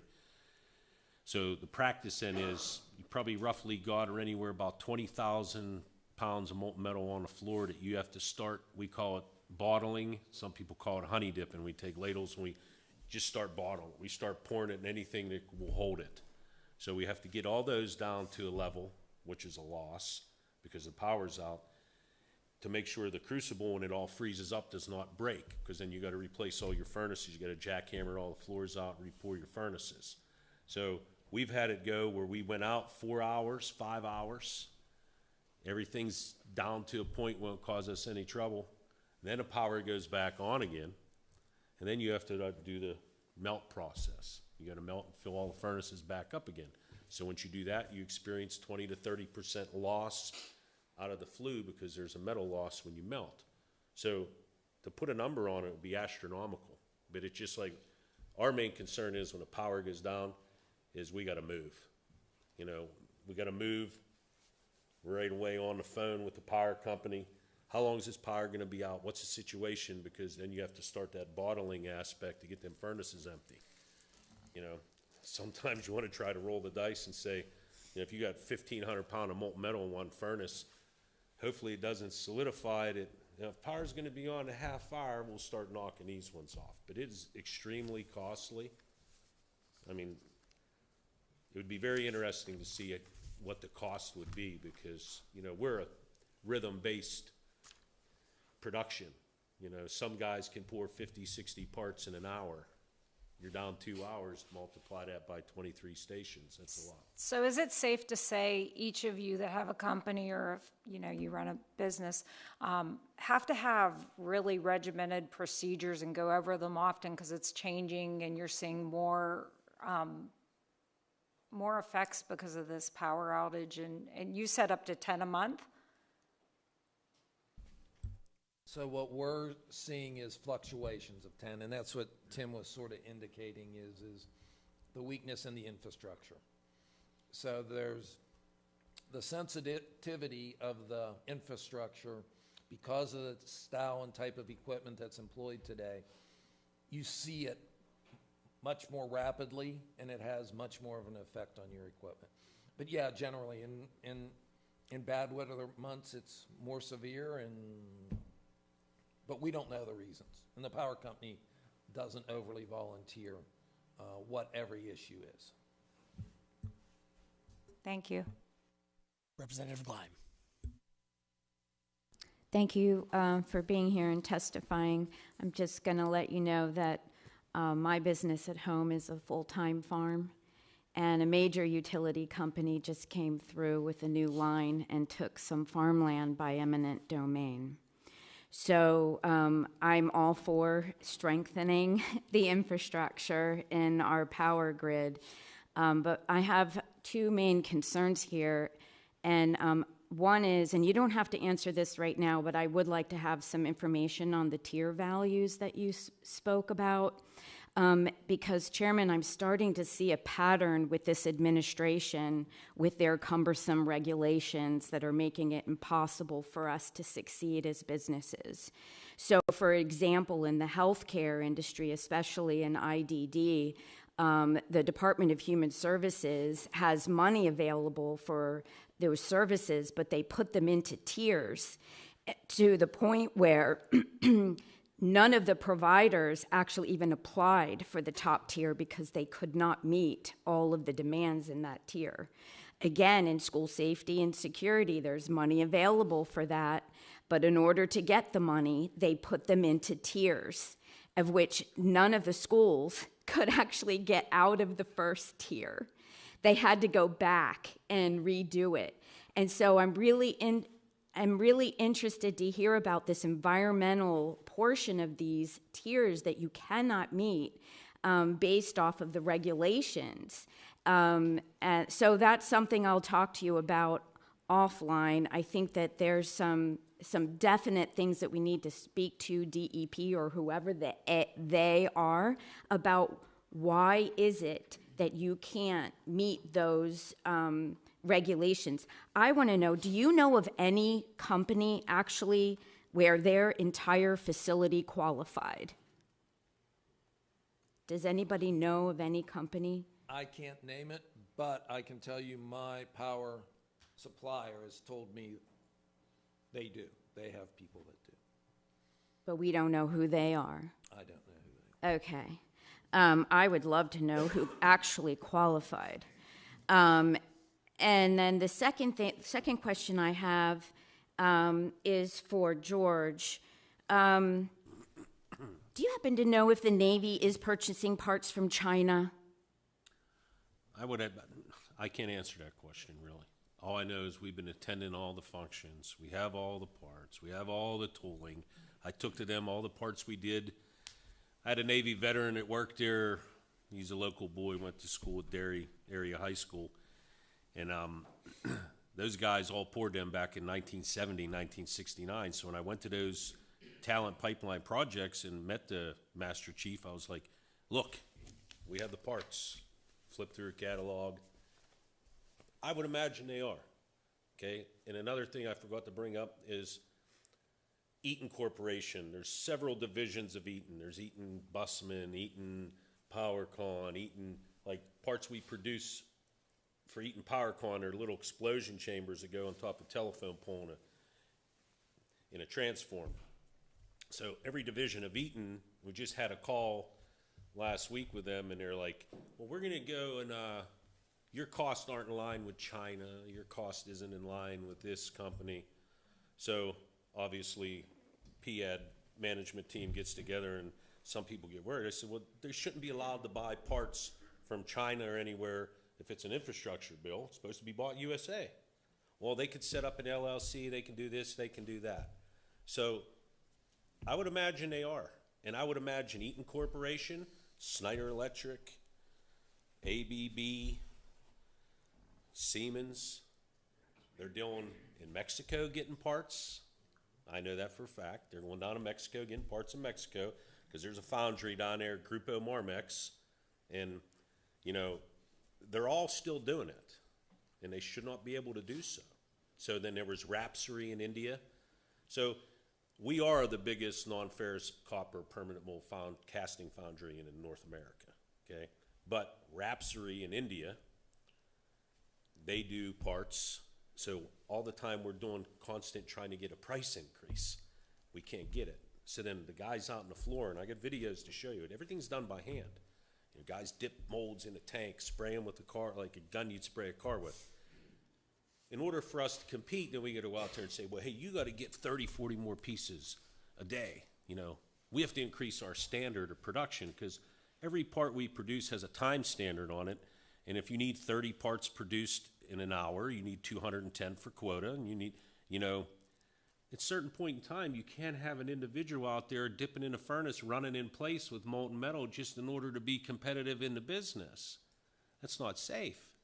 Oh, we get cheaper rates at China and India. So I believe that needs looked into to make sure that, you know, they don't go ahead and, you know, well, we're dual source parts. We're going to get so many from China, so many from here. And it's a constant battle for us, and it's not right. It's not right for an individual out there. It's very hand intense as labor, and just the amount of movements that go on during the course of the day. We produce 22 to 26,000 parts a week. So just to produce one part, you got two motions. You got to go in a furnace and you got to retrieve it. There's some guys that are in and out of furnace 800 times to 1,000 times in a shift. Yeah. Just in order for us to keep the business, and then I got to go to the board of directors, say, well, we got to find way. There's only certain, like, carbon footprint, okay? When you have a foundry, there's certain regulations that you just won't be able to meet because you're pouring molten metal. It's a dirty job, all right? So then we have Snyder Electric. They said, well, we want to know what you're going to do to reduce your carbon footprint. So I have a big project going on with a bag house situation, reduce the carbon footprint. Now, there's only so much you're going to be able to do because you need to do certain things in order to produce the product you're after. Right. You know, so well, we do have some members up here who have been working on some bills to make sure that U.S. products are used in certain areas, and we want to protect our businesses from foreign adversaries, basically, especially when it comes to infrastructure. And so I just wanted to highlight that, Mr. Chairman. Thank you for your answer. Thank you, Representative Glenn. Representative DiOrsi. Thank you, Mr. Chairman. So I'm going to start off. I have two questions. It seems like all of us have a pair of questions. The first one, I want to go down the route of workforce development. I understand we're talking about energy, but workforce development is a topic that's almost always relevant when we're talking about policy initiatives in Pennsylvania. Mr. Latta, you had mentioned some of the recent hires at your business, some of the personnel challenges. In my district, the 47th, manufacturing is the #1 industry. Those personnel challenges I hear all the time. They're very common. Not just attracting talent, but specifically young talent. And as you highlighted, manufacturing jobs, the jobs that you offer are good, high-paying, reliable jobs. So my question is, and actually one other point, my colleagues and I support career and technical education. You mentioned your partnership with the local VOTEC. That's great. Also support school choice, which in general would open up non-traditional education opportunities across the state for K through 12 students to learn a skill, a manufacturing skill, a trade. My question is this. Can you speak on maybe the ratio of Generation Z young people, 27 and under, at your workforce, and then maybe the ratio of older workers who might be retiring within the next 5 years, and the deficit that would task you with filling, and then just any recruiting challenges you've had in attracting that young talent to your work? Yes, basically in our foundry, right within the next 8 years, we're going to lose approximately 13 people that, started there in 87, 88 work. And the younger generation that you had mentioned, what seems to work for us, and we got a lot of people who played football before, some kids might be, that works in a foundry area. They're just not college material.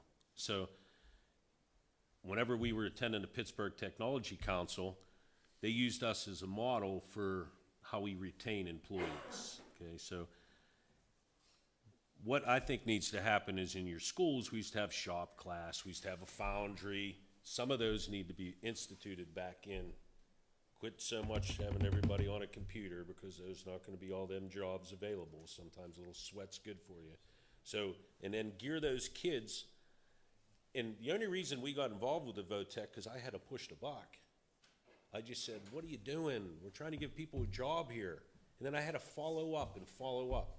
So I think if anything needs done is the school districts and all these guidance counselors and that, for us to get people pushed that direction, they need to be held responsible, because you're supposed to help guide the people, right? You're supposed to help guide people. So we do have a vetting process that works. I can tell when they come in, if I meet them, the type of person, do we lose few here and there? But once those older generation guys have passed, the newer generation, I got news for you, they don't do it. I got a guy out there right now, he works 33 years pouring metal. You don't bother him. He just goes like wild, he produces, because they keep the younger generation in line in that foundry too, because they've had a family, they put kids through school, and they don't let anybody upset the apple cart because they like the stable work. But I think for us to be viable into the future, and we've had this discussion internally with the management team, is they need to get more involved with the high schools, because if you pour metal for 20 years, it's going to take a toll on your body. And usually after you run from the foundry, you go into the finishing room. It's kind of where you can finish your tour of duty. So, I can see challenges there if we don't start to go that way, because I need 31 just in a foundry and a finishing room this year. And to be honest with you, I don't know how it's going to go, because I see some positives and I see a lot of negatives. Get kids that show up for work, then all of a sudden, I think it has to come from the schools, like you said. You have machine shops, you have masonry. They need to look and see what's out there and what's needed in manufacturing, and maybe adopt some classes. So supposedly we're going to maybe go talk at some schools this year to try to recruit people. Do our best to do it. Yep. Thank you, George. One thing that was eye-opening to me as I toured some of the manufacturing facilities in my district, I don't know if this is true about your foundry, but surprisingly, a lot of these jobs are high technology jobs. There's a lot of machines in some of my outfits in my district that you can manage them with an iPad or a tablet. I think that information, Generation Z is very much wired technologically. Not every job is, you come home with soot on your... Well, basically, and I probably should explain this better, is our process has to be done manually. You cannot die shoot the metals that we're pouring. You can die shoot aluminum, but air expands it over 2,000 times its volume, and when we create the tool, you have to vent that tool. If you try to force the material into the tool too hard, it'll just explode. It'll just pop. So certain aspects of our industry is not going to be ever be automated. It has to be manual. So I always say we're kind of like down a ton of bedrock, Freddie Flintstone, so to speak. It's just crowbars, hammers. It's the nature of the beast. So when you hand pour metal, and I have videos that I'll show you, you'll see what I mean. The machine can only do so many functions. Now, we do have casting machines. What they do is they hold the weight of the mold. So when we whenever we look at new product lines, we say, okay, this can run on a table. Mold halves are too big. Next week, I'm going into production with big electrical 60-pound copper castings going to Powell Electric in Britain. Powell Electric, I forgot to mention them, are another customer also. So we're going to have 5 guys run a mold with a crane, crowbars, hammers. You cannot automate that. You'll never be able to. So I personally don't like the fact of the IT, because I took this role. I got a smartphone. I had a flip phone. I actually hate the thing, because at the end of the day, I tell them at work, I said, I'm going to tell you something right now. That phone don't make castings. Okay, we have poor casting. I like to throw it off the wall sometimes. I try to tell them, like when they hire younger kids in the office, this will never be an IT situation in here. Okay, it's the old mill hunky work. That's what they call it. Right? You go into work, and go home. Computer. The one guy, it's a maintenance guy there. They were having a meeting one time, and he told the kid, he goes, "You're not going to be able to Facebook it. It's called work. It's a 4-letter word, W-O-R-K, work." So we're old school. And Leslie knows me. And my father was a World War II vet, battle bald survivor. Okay, he had me at 50. I'll be 55. Okay, different dynamic. So that era there is the reason why I'm where I'm at today. That era there, my father used to tell me at all times, he'd say, nobody has no respect for anybody, okay? That's the problem with today's society, too. Nobody respects nobody. You don't respect older people. We went to Catholic school together. I'd have to go over and carry the nuns' groceries in the house for him, because my father would get over there and help him, okay? So if you want to make America successful again, you got to go back to them grassroots. Some people that did that and built America is where it all happens from. You watch that documentary on a building at the Golden Gate Bridge or the Hoover Dam. okay? Those guys didn't have any safety, but there's some hard workers. So Yep. if we don't turn the page here and get away from the IT and start pushing kids to do that, and then you're not going to manufacture here. Then China's going to be doing it. But I do believe that they're gaining from this infrastructure bill, because I do believe they have something set up fishy that it's getting funneled through somehow. So I don't know how you look at that. I'm just knowing what they tell me. Mhm.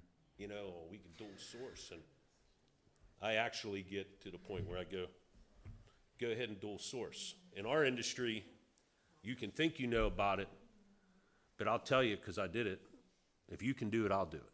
Yep. Okay? And a lot of our things will never be automated, because they have a project they want me to do, the board of directors. They said, you got to look at automation.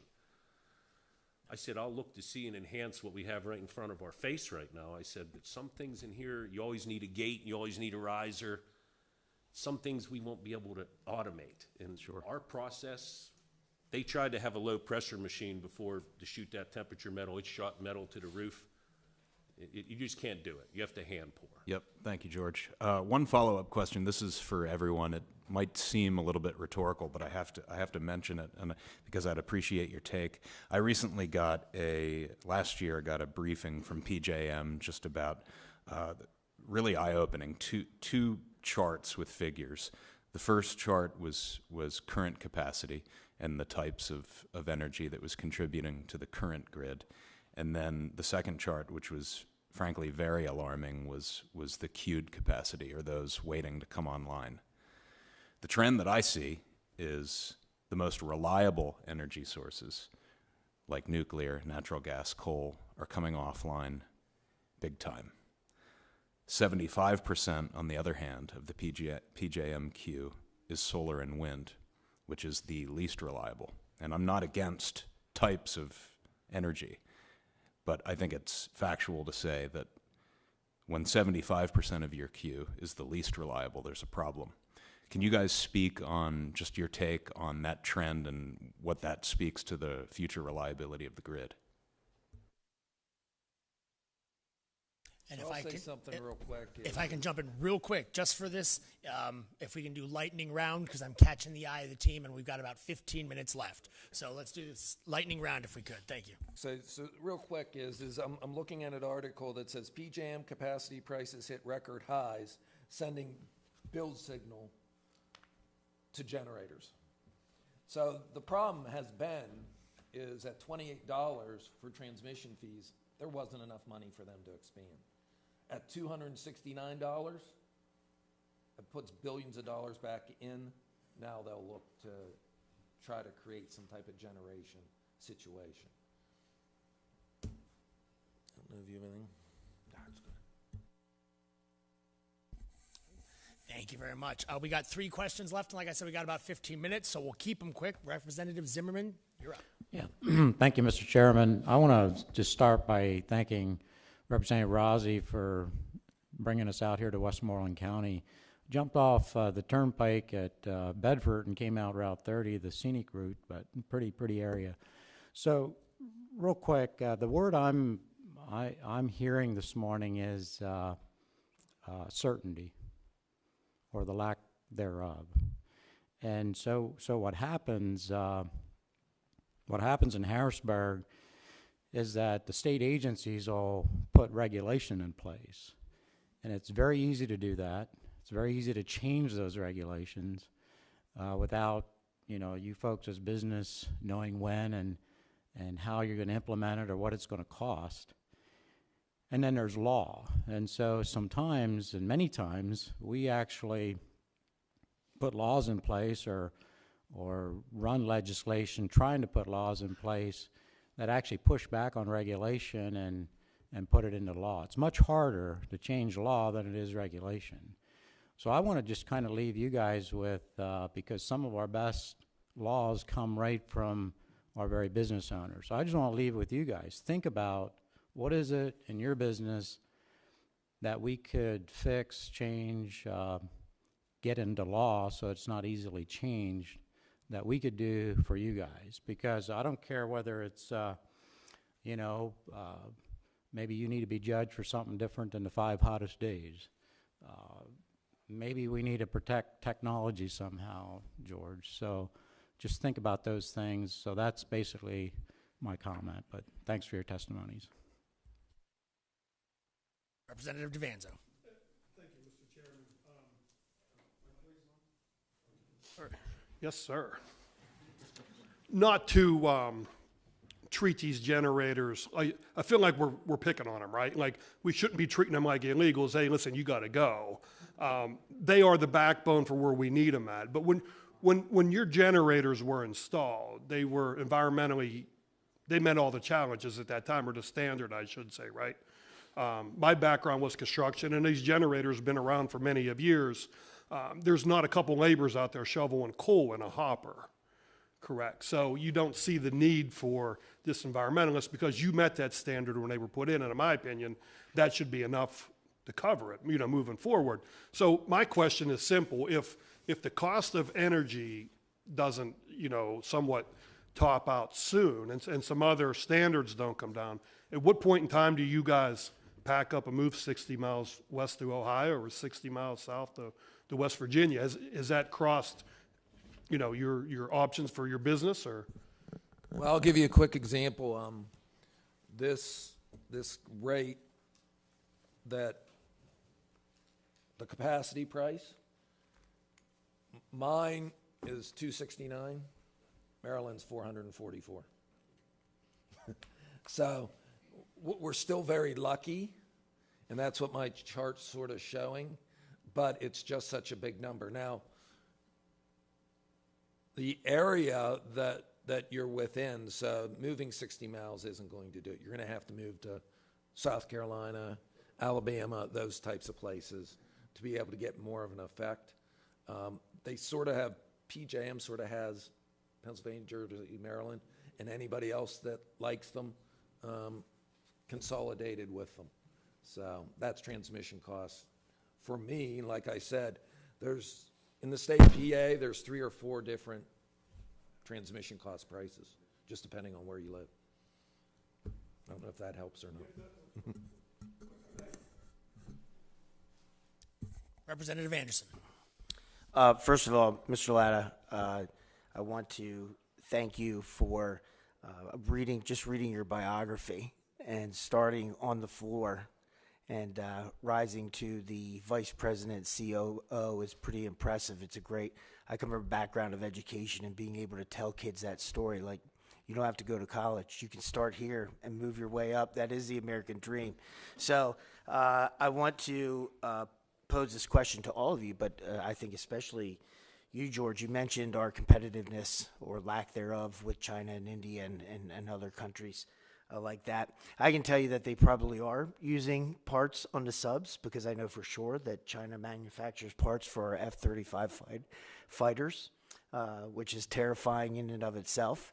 But I want to ask you guys, how close are we? 5 years, 10 years to losing this competitive edge to a point of no return? Right now you're struggling to compete with these other countries. You even mentioned Mexico, for all of you within your industries. If we don't change course, how close are we? And then what's the first thing to address? We're talking about energy here. Is the environmental regulations the first thing that we need to address? So how close are we? And if you had to say, here's the number one thing you guys have to address, what would it be?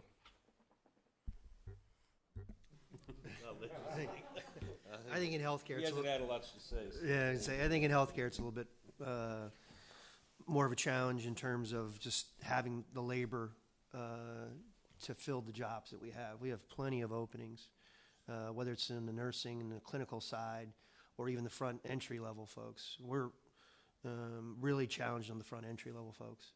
There's just plenty of opportunities for those folks in that range, the 16 to 18 hour dollar jobs that.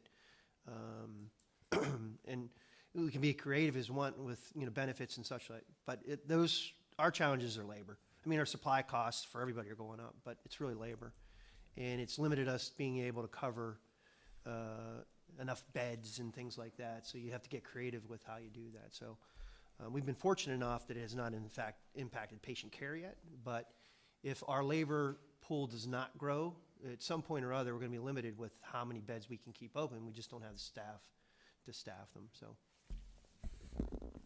So is your question more towards manufacturing? Yes. My company doesn't produce a Gidget or a Wadget, so I produce a piece of paper that tells you if your material's good or not. We're an international company. We do work all over the world. A significant part, and there's nothing that Pennsylvania could probably do to resolve this, but a significant part has already left. So I think the current administration is sort of recognizing that. So they're trying to create initiatives and things to try to bring manufacturing back. But it's dollars and cents. It's a competitive situation. I deal with it every single day. My competitors are all over the world.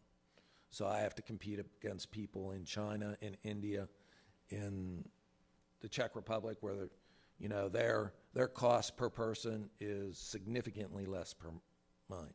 So I believe in the 80s, 70s, 80s, one large company created an initiative, and it was called offshoring. So everything went.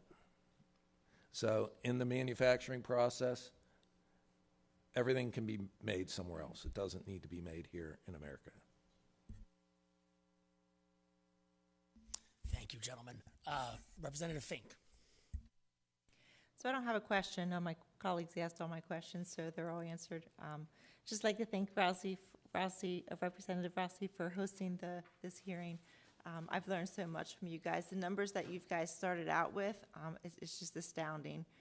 So hopefully we can take this information that you've given us back to Harrisburg, and this current administration can see that we're on a very bad path, and we need to make some changes quickly.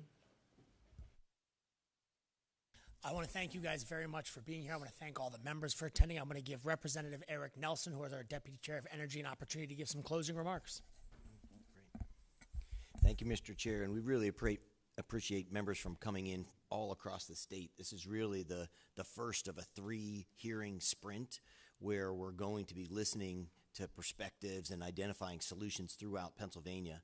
And it's telling how much we learned today and the opportunity that we have to both better understand the issue and then be able to confront, one of the key factors, which is power plants are being forced offline faster than the system can maintain them. And some of our challenges, how can we create, both incentives and pathways to blow through that permitting and the bureaucratic fourth arm of government, as Representative Gleim likes to talk about, and really reclaim that opportunity for a competitive marketplace.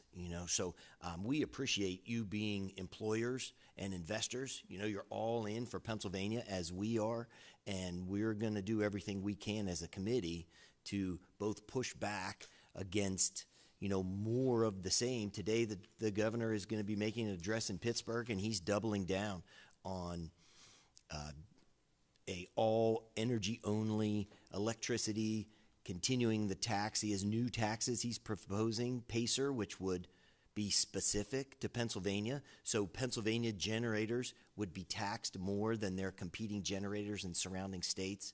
And then at the same time, he's threatening a lawsuit for the brokerage firm that is selling the power, which is competitively run, while we're driving out the generators. So I think today we were really able to learn about the consequences and how this is affecting our workers and our ability as we move forward in Western Pennsylvania to keep people employed. So we thank you for each and every day of what you're doing to provide jobs and be able to help us all sustain. So, Mr. Chairman, it was a great first hearing of this session's policy committee. We really set a high bar, and I'm looking forward to tomorrow's hearing. Thank you very much, Representative Nelson. I think you were exactly right. I think this hearing was fantastic. I know I learned quite a bit. I took quite a few notes. I'm looking over it. I think all of my colleagues have as well. You know, the energy reliability issue, the energy cost issue, you guys have demonstrated to us not only is it a kitchen table issue that is going to impact, obviously, over 80% of Pennsylvanians who have identified that their utility bills have increased, but we're talking about the impact to multi-million-dollar businesses, to investments, to employees, to employers, and Mr. Latta, you touched on it very well. It's also a national security issue. When we're talking about the demand that for energy that is growing here with the addition of the data centers, the government subsidized push to electric vehicles, we are seeing a demand for our grid, but at the same time, we're shutting down our coal plants. Mr. Rossi, you mentioned we don't have that local power generation anymore as more and more coal plants across the country, specifically in Pennsylvania, are closing. By comparison, China's building 2 coal plants a year. And that's I'm sorry, not a year, more than two coal plants a month. And that's they're at over 1,100 coal plants now in China, and I think we're down to 14 in Pennsylvania, maybe 15.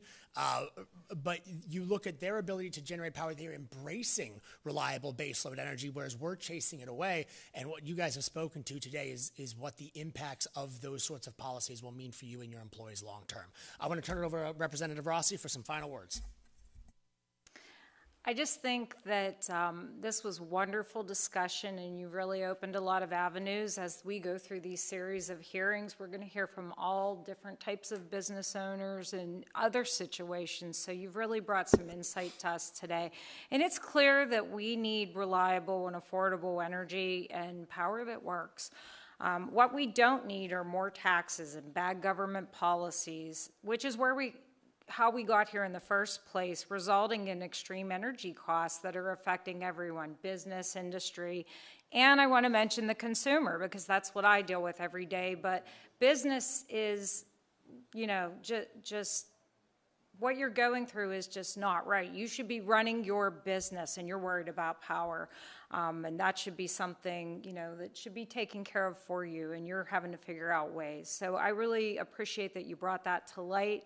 I'd like to thank Chairman Rowe for coming out here today with all the testifiers and the legislators coming here to District 59 in rural Pennsylvania, and we really need a voice at the table. And so all these wonderful local businesses that are here in Westmoreland County, we just appreciate you and all the efforts you do to provide jobs. And thank you very much, and have a wonderful day, everyone.